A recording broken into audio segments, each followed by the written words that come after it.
హల్లెలూయా యేసు ప్రభున్ ఎల్లరు స్తుతించుడి వల్లభుని చర్యలను తిలకించి స్తుతించుడి. దైవ గ్రంథం బైబిల్ నుండి మనము కీర్తన గ్రంథము 54వ అధ్యాయం 6వ వచనాన్ని మనము చదువుకుంటాం అందరం కలిసి. కీర్తన గ్రంథము 54వ అధ్యాయము 6వ వచనాన్ని మనమందరము కలిసి చదువుకుంటాం.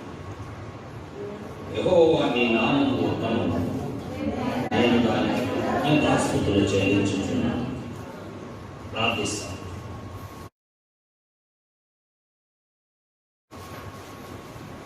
పరిశుద్ధులైన మా తండ్రి, ప్రేమ కలిగినటువంటి మా దేవ, ఈ ఘనమైన ఉన్నతమైన శ్రేష్టమైన నామాన్ని బట్టి నీకెంతో వందనాలు, స్తోత్రాలు, కృతజ్ఞతాస్తుతులు చెల్లించుకుంటూ ఉన్నా.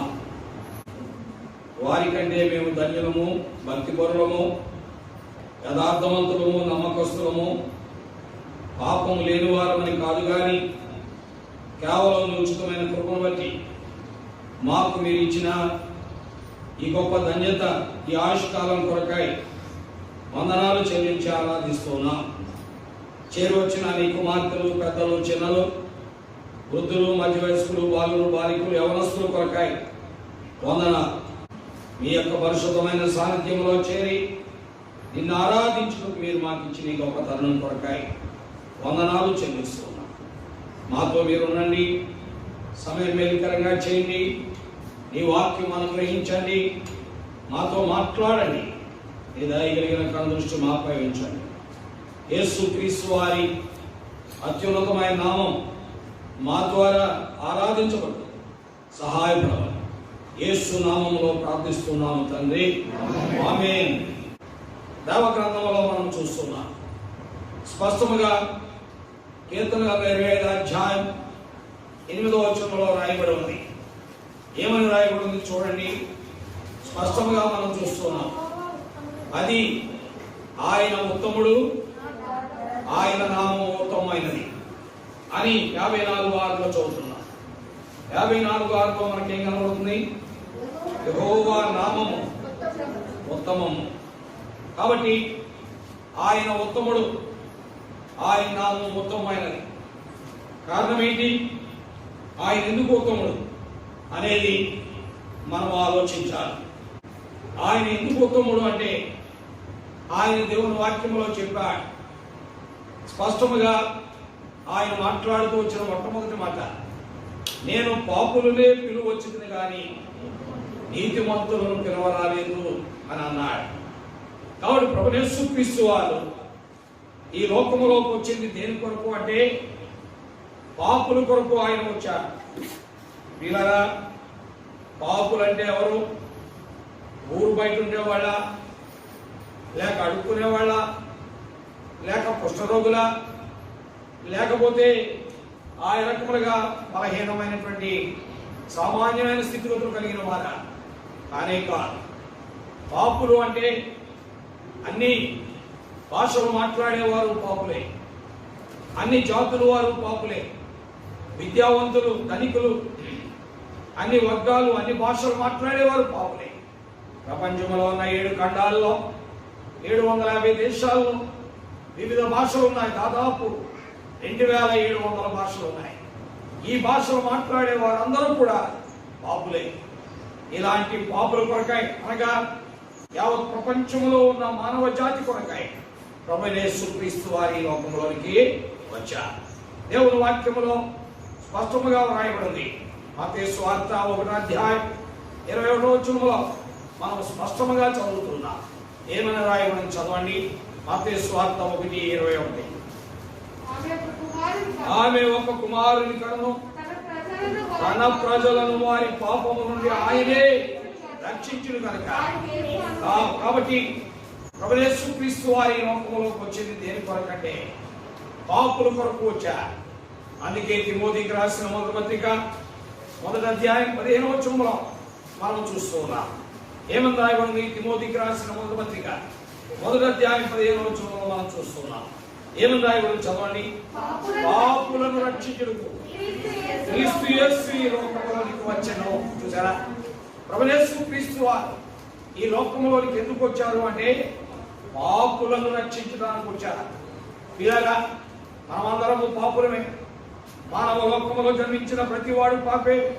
నేను ఫలానా కులం, నేను ఫలానా సంస్కృతి, నేను ఫలానా జాతి, నేను ఫలానా వంశం, నేను ఫలానా రంగు, నేను ఫలానా భాష మాట్లాడుతున్నాను అని మానవుడు చెప్పడానికి వీల్లేదు. కారణం ఏంటంటే మానవ జన్మెత్తిన ప్రతివాడు కూడా ఏమైనాడు? పాపి అయినటువంటి వాడు ఉన్నాడు.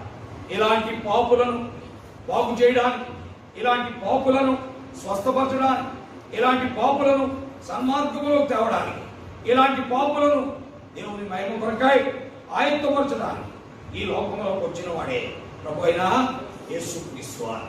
కాబట్టి దేవుడే మానవ రూపంలో ఈ లోకంలోనికి వచ్చి పాపులైన మానవులను రక్షించుడే. ఎవరి లోకములో పాపిని క్షమించగలడు? వీళ్ళరా, పాపిని క్షమించాలి అంటే, పాపిని రక్షించాలి అంటే పాపము లేని వాడి లోకములో ఉండాలి. పాపము లేని వాడి లోకములో ఉండాలి. ఈ లోకములో పాపము లేని వాడు ఎవరైనా ఉన్నారా? ఎవరు లేరు కదా.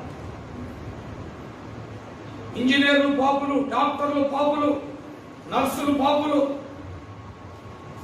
సేవకులు పాపులు, బోధకులు పాపులు, పాస్టర్లు కూడా ఏమైనారు? ఏ పాస్టర్ అయినా మానవుడి కొరకై పాపం నుండి విమోచించడానికి సిద్ధముగా ఉండే పాస్టర్ ఎవరైనా ఉన్నారా? No pastor on the face of earth.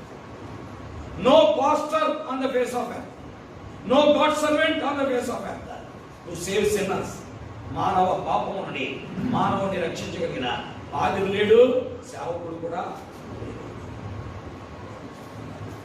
కాబట్టి లోకములో ఉన్న మానవులందరూ కూడా పాపులే. కాబట్టి పాపము లేనివాడు కావాలి. పాపము లేనివాడు ఈ లోకములో ఎక్కడ దొరుకుతాడు? పాపము లేనివాడు ఎక్కడ దొరుకుతాడు? మరి ఆయా రంగులు ధరించిన వస్త్రాలు మనుషుల్లో దొరుకుతాడా? తెల్లని వస్త్రాలు అరికాలు వరకు నడినత్తు వరకు వేసుకున్న తెల్లని అంగీలు వేసుకున్నవారు మరి పాపము లేనివారా? నల్లని అంగీలు వేసుకున్నవారు పాపము లేనివారా? కాషాయ అంగీలు వేసుకున్నవారు పాపము లేనివారా? పసుపు అంగీలు వేసుకున్నవారు పాపము లేనివారా? ఏ అంగీలు వేసుకున్నవారు పాపము లేనివారు? ఏ వస్త్రధారణ కలిగిన వాడు పాపము లేనివాడు? మానవ లోకములో జీవిస్తున్న మానవులలో రంగులు మార్చినందువల్ల మానవునిలో ఉన్న పాపము వారు. ఎందుకంటే ఒక వ్యక్తి, ఒక తల్లి, ఒక కొడుక్కి ఏం చేస్తుందంటే మరి ఆ కాకరకాయలు మూట కట్టించింది. ఏం కట్టించింది? ఏం కట్టించింది? కాకరకాయలు మూట కట్టించింది. ఎక్కడికి వెళ్తున్నావు బాబు నువ్వు? ఎక్కడికి వెళ్తున్నావు అంటే నేను మరి పలానా నదిలో మునిగి రావడానికి వెళ్తున్నా. ఎందుకు అంటే నా పాపాలన్నీ పోగొట్టుకోవడానికి. ఆ నదిలో మునిగి వస్తే నా పాపాలు పోతాయని అతను బయలుదేరుతుంటే తల్లి అంది, అయ్యా నీ పాపాలతో పాటు ఈ కాకరకాయలో ఉన్న చేదు కూడా పోతుందేమో కేడా, కాబట్టి ఈ కాకరకాయలు మూట కూడా నీకు కూడా తీసుకెళ్ళమని. ఆ కుర్రోడు ఏం చేశాడంటే కాకరకాయలు మూట కూడా తెచ్చుకొని అతను ఎన్నిసార్లు మునిగాడు అన్నిసార్లు కూడా కాకరకాయ మూట కూడా ఉంచాడు. ఎందులో? నదిలో. అర్థమైనా? కాకరకాయలు మూట కూడా ఉంచాడు, అన్నిసార్లు ఉంచాడు. ఉంచిన తర్వాత మళ్ళా ఏం చేశాడంటే, అమ్మా ఇందులో కాకరకాయలో చేదు పోయిందో చూడండి, నేను మునిగాను, నా పాపాలు పోయినాయి, కాబట్టి ఇందులో చేదు కూడా పోవాలి ఖచ్చితంగా అని అతను ఏం చేశాడంటే ఆ కాకరకాయ కూరను కూరంటే కూరండా పామోలేశ్వడికి కాకరకాయలో ఉన్న చేదు పోయిందా? కాకరకాయ కూర చేదుగా ఉంది. అప్పుడు అన్నామే, అయ్యా కాకరకాయలో చేదు ఎలా పోలేదు, నువ్వు నదిలో మునిగినందువల్ల నీ పాపాలు కూడా అలాగే పోలేదు, నీ కూడానే ఉన్నాయన్నారు. నీవు నదిలో మునిగినందువల్ల నీ పాపాలు కూడా పోలేదు, నీ కూడానే ఉన్నాయి. కాబట్టి మానవుడు పాపాన్ని పోగొట్టుకోవడానికి పరిపరి విధాలైనటువంటి పనులు మానవుడు చేస్తున్నాడు. కానీ ఏ ప్రక్రియ ద్వారా కూడా మానవ పాపానికి ఏం కలగదు, పరిహారము. అందుకే తన ప్రజలను వారి పాపముల నుండి తానే రక్షించును గనుక ఆయన పేరేంటంటే యేసు. ప్రభు యేసు క్రీస్తు వారి లోకంలోకి ఎందుకు వచ్చారంటే పాపులైన మనలను రక్షించును కొరకే ఈ లోకంలోనికి ఆయన వచ్చారు. యేసు అనగా రక్షకుడు. దేనికి రక్షకుడు? పాపము నుండి మానవుని విమోచించుటకు ఆయన ఏమైనాడని రక్షకుడే అన్నాడు. అందుకే ప్రభు యేసు క్రీస్తు వారి లోకంలోనికి పాపిని రక్షించడానికి వచ్చాడు. దేవుడు పాపులైన మానవులను రక్షించడానికి ఆ క్రీస్తు రూపంలో ఆయన ఈ లోకంలోనికి మానవుడిగా వచ్చాడు. కాబట్టి దేవుని వాక్యంలో రాయబడింది, తిమోతికి రాసిన మొదటి పత్రిక 3:16 మనం చదువుతున్నాం. ఏమని రాయబడింది చదవండి. తిమోతికి రాసిన మొదటి పత్రిక 3:16 దేవుని వాక్యంలో మనం చూస్తున్నాం. ఏమని రాయబడింది? ఆయన దైవభక్తిని కూర్చిన మర్మము గొప్పదైనది, ఆయన సశరీరుడుగా ప్రత్యక్షమయ్యాడు. ప్రభు యేసు క్రీస్తు అనగా దేవుడు మానవుడయ్యాడు. దేవుడు మానవుడు అవడానికి కారణం ఏంటి అంటే మానవ పాపం నుండి మానవుని విడుదల చేయాలంటే దేవుడు మానవుడు కావాలి. లేకపోతే మానవ పాపానికి ఏమి లేదు, పరిహారం లేదు. ఎందుకని దేవుడు దేవుడుగా ఈ లోకంలోకి వచ్చాడు అనుకోండి. దేవుడు దేవుడుగా ఈ లోకంలోకి వస్తే దేవుడికి మరణం లేదు, దేవుడికి ఏమి లేదు, మరణం లేదు. కాబట్టి మానవ పాపము నుండి మానవుడు విడుదల పొందాలి అంటే దేవుడు మానవుడిగా వచ్చి పాపములో మానవుడు మరణిస్తే పాపములో వచ్చి జీతం మరణం, నరకం, నిత్యాగ్నిగుండమైంటుండగా ఆ అగ్నిగుండం యొక్క శిక్ష ఆ దేవుడు భరించి ఆయన మరణిస్తేనే మానవునికి మరణం నుండి ఏం కలుగుతుంది, విడుదల. అందుకని హెబ్రీయులకు రాసిన పత్రిక 10వ అధ్యాయంలో మనం చదువుతూ ఉన్నాం. ఏమని రాయబడింది చదవండి. హెబ్రీయులకు రాసిన పత్రిక 10వ అధ్యాయం మనం చదువుతున్నాం. 16వ వచనం ఏమని రాయబడింది చదవండి. హెబ్రీయులకు రాసిన పత్రిక 9వ అధ్యాయం 16వ వచనం. మరణ శాసనం ఎక్కడ ఉండెనో అక్కడ మరణ శాసనము రాసిన వాని మరణము అవశ్యము. ఆ శాసనము రాసిన వాడు మరణము పొందితేనే అది చెల్లును. అది రాసిన వాడు జీవించుండగా అది ఎప్పుడైనా చెల్లునా. కాబట్టి ప్రభు యేసు క్రీస్తు ఆ శిలువకు ఎక్కవలసి వచ్చింది. ఎందుకంటే మరణ శాస్త్రము రాసిన వాడు ఎవరు? ప్రభు యేసు క్రీస్తు వారే. ఏమని రాశారు? పాపము చేయి ప్రతి వాడు ఏం పొందాలి, మరణం పొందాలి. 8వ అధ్యాయం 44 వచనం. రాజుల గ్రంథం మొదటి రాజుల గ్రంథం 8వ అధ్యాయం 44 వచనం చదవండి. ఏమైనా రాజులు మొదటి గ్రంథం 8వ అధ్యాయం 44 వచనం తొందరగా చదవాలి.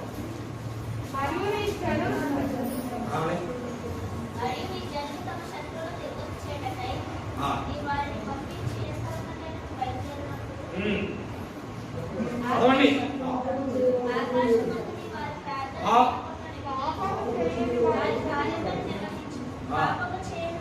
అది పాపం చేయని వాడు ఒకడు కూడా, ఈ ప్రపంచంలో పాపం చేయని వాడు ఒకడు కూడా లేదు. కాబట్టి ఎవడైనా నీతిగా ఎవడైనా ఒకడికి మేలు చేశాడు, ఒకటి సహాయపడ్డాడు అంటే వాడు పాపే. వాడు ఎవడంటే పాపే. ఎందుకంటే పాపం చేయకుండా మేలు చేయవాడు ఒకడు కూడా లేదు. ప్రసంగి గ్రంథం 6వ అధ్యాయం 7వ అధ్యాయం 20 చదవండి. ప్రసంగి 7:20 చదవండి. దేవుని వాక్యంలో ప్రసంగి 7:20. అందరికీ బట్టలు పంచాడు, అందరికీ భోజనాలు పెట్టాడు. దాదాపు 2000 మంది ఉచితంగా భోజనం పెట్టాడు. దాదాపు 2000 మందికి ఎన్నో రకాలుగా సహాయం చేశాడు. దాదాపు 2000 మందికి బట్టలు ఇచ్చాడు. దాదాపు 2000 మందికి పంచులు ఇచ్చాడు. దాదాపు 2000 మందికి చొక్కాలు ఇచ్చాడు. దాదాపు 2000 మందికి బంగీలు ఇచ్చాడు. దాదాపు 2000 మందికి కండువాలు ఇచ్చాడు. పాపము చేయకుండా మేలు చేయవాడు కూడా. అంటే మానవ లోకములో జీవిస్తున్న ప్రతి వ్యక్తి ఏమై ఉన్నాడండి, పాపి అయి ఉన్నాడు. అందుకే ఒక మతానికి సంబంధించిన వ్యక్తి ఏమన్నాడు అంటే తన జీవితంలో అతని మతములో ఎన్నో రకాలైన కార్యాలు చేశాడు. తన మతముతో ఎదుటి వాడిని చంపటం కూడా ఏమనుకున్నాడు, పుణ్యం అనుకున్నాడు. ఏమనుకున్నాడు? పుణ్యం అనుకున్నాడు. ఎందుకంటే జిహాద్ అంటే ఏంటంటే ఒకరిని చంపితేనే వీడు పరిశుద్ధుడు అవుతాడు. జిహాద్ అంటే అర్థం ఏంటి? ఎదట వ్యక్తిని చంపితేనే వీడేమవుతాడు? పవిత్రుడు అవుతాడు, పవిత్ర మరణాన్ని పొందిన వాడు అవుతాడు. కాబట్టి ఎదుటి వ్యక్తిని చంపడమే అతని జీవితానికి పుణ్యము అని అనుకుంటున్నటువంటి మతాలు ఈనాడు ఎన్నో ఉన్నాయి. ఏ మతము కూడా మానవ జీవితానికి విమోచన కలుగు చేయలేదు. మతాలన్నీ ఓడిపోయినాయి. అందుకే దేవుడు ఈ లోకంలోనికి మానవుడిగా యేసుక్రీస్తును పేరున వచ్చాడు. దేవుని వాక్యంలో మనం చూస్తున్నాం. ఏమి రాయబడి చదవండి, ఎంతో స్పష్టంగా మనం చదువుతున్నాం. ఏమని రాయబడి దేవుని వాక్యంలో స్పష్టంగా మనం చూస్తున్నాం. చదవండి, ఏమని రాయబడింది?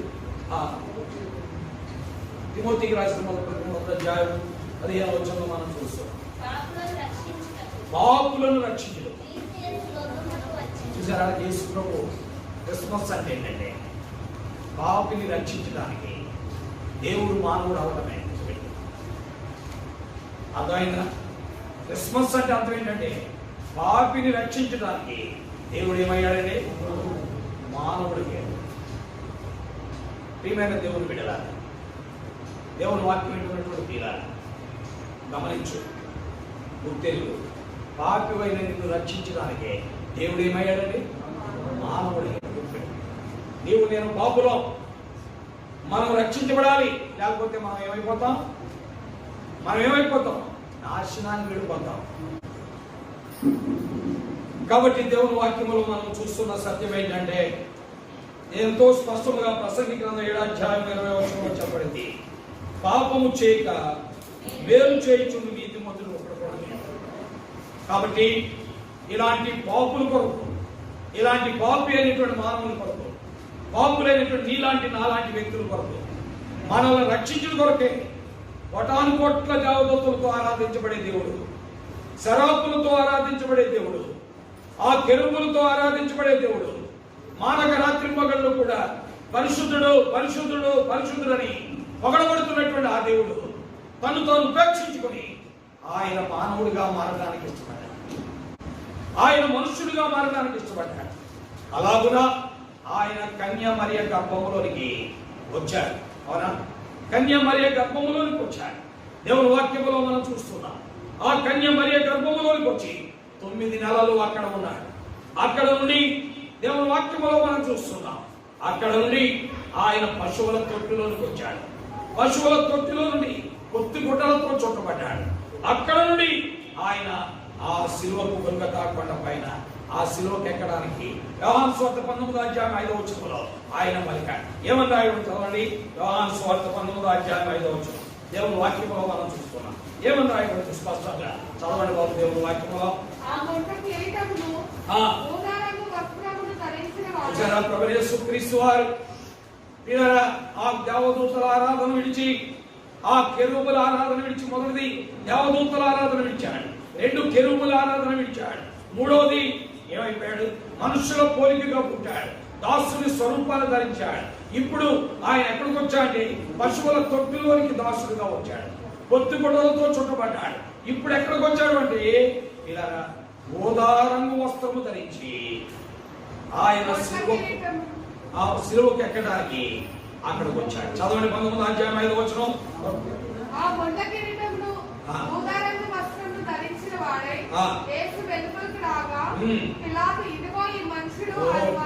దేవుని వాక్యంలో మనం చూస్తున్నాం.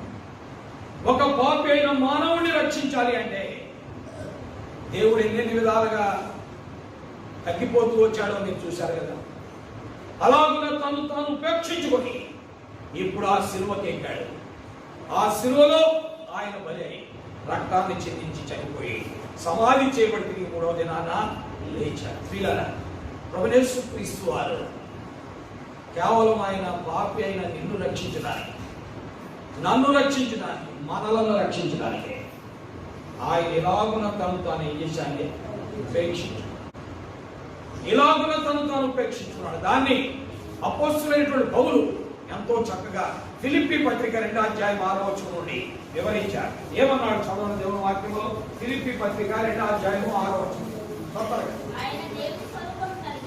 ఆయన దేవుని స్వరూపము కలిగిన వాడే, ఎంచుకోలేదు కానీ చూసారా, ఆయన దేవునితో సమానుడు, దేవుని స్వరూపి, మనుష్యుడయ్యాడు, దాసుడయ్యాడు, రిక్తుడయ్యాడు, అంతేకాదు విధేయుడయ్యాడు, అంతేకాదు 7వది శిలువ మరణము పొందినంతగా తను తాను ఏం చేశాడే అర్పించుకున్నాడు. నిన్ను రక్షించడానికి 7 మెట్లు దిగి కిందకు వచ్చాడు. నువ్వు ఎక్కడున్నా? నిన్ను రక్షించడానికి 7 మెట్లు దిగి కిందకు వచ్చాడు. నువ్వెక్కడున్నావు? చదవండి. మత్తయి సువార్త 8వ అధ్యాయం 1వ వచనం దేవుని వాక్యంలో మనం చూస్తాం. మత్తయి సువార్త 8వ అధ్యాయం 1వ వచనం దేవుని వాక్యంలో మనం చూస్తాం. ఆయన కొండ మీద నుండి దిగి వచ్చినప్పుడు బహుజన సమూహములు పిల్లరా, నువ్వు ఎక్కడున్నావు అంటే కొండ కింద ఉన్నావు. నువ్వు కొండ కింద ఉన్నటువంటి కుష్ఠరోగివి, నువ్వు కొండ కింద ఉన్నటువంటి పాపివి, నువ్వు కొండ కింద ఉన్నటువంటి నీచుడు, నువ్వు కొండ కింద ఉన్న త్రాగుబోతువి, చూదగాడు, దొంగవు, వ్యభిచారి, తిరిగిపోతువి, నీ కుటుంబాన్నే నష్టపరుచుకునేవాడు. ఆయన కొండ దిగి వచ్చుచుండగా ఒక కుష్ఠరోగి వచ్చి ఆయనకి మొక్కి, నీవు కొండ కింద ఉన్నావు, ఆయన 7 మెట్లు దిగి నీ కొరకై కిందకు వచ్చి, అలాగే నీ కొరకై సిలువలో ఆయన రక్తాన్ని చిందించాడు. దేని కొరకు? పాపి అయిన నా కొరకు, పరిశుద్ధుడైన మహాత్ముడైనటువంటి గనుడైన దేవుడు దిగి వచ్చి నా కొరకై సిలువ దిగినాడు. ఆ గొల్గొతా కొండపై ఆయన నా కొరకై రక్తం చిందించాడు. హెబ్రీ 13వ అధ్యాయం 12వ వచనంలో మనం చూస్తున్నాం. ఏమని రాయబడి చదవండి. హెబ్రీ 13:12 దేవుని వాక్యములో మనం చూస్తున్నాం. కావున యేసు కూడా కావున యేసు కూడా ఆ యొక్క పరిశుద్ధ పర్వతం మీద మానక రాత్రి మగళ్ళు పరిశుద్ధుడు పరిశుద్ధుడు పరిశుద్ధుడు అని ప్రతిగారు చేయబడుతున్న ఆ దేవుడు నిన్ను రక్షించడానికి ఆ గొల్గొతా కొండపై, ఊరు బయట ఉన్న కొండపై ఆయన గవిని వెలుపట నీ కొరకే ఉన్నాడంటే దేవుడి వాక్యం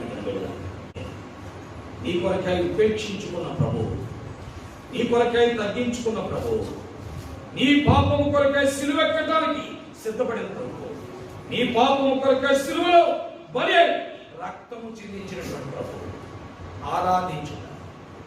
నీ కొరకై చనిపోయి సమాధి చేయబడి తిరిగి లేచిన ప్రభుని హృదయపూర్వకముగా ఆయనను ఆరాధించు.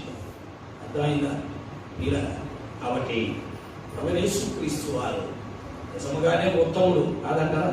అవును, నిజముగానే ఉత్తముడు. ఆ ఉత్తముడైనటువంటి ప్రభు తన మార్గమును గురించి పాపులకు బోధించడానికి ఆయన మానవుడయ్యాడని కీర్తన 25వ అధ్యాయం 8వ వచనంలో చదువుతున్నాం. ఏమని రాయడం చదవండి. దేవుని వాక్యంలో మనం చూస్తున్నాం. కీర్తన 25వ అధ్యాయం 8వ వచనంలో మనం చూస్తున్నాం. చదవండి బాబు. ఉన్నాడు.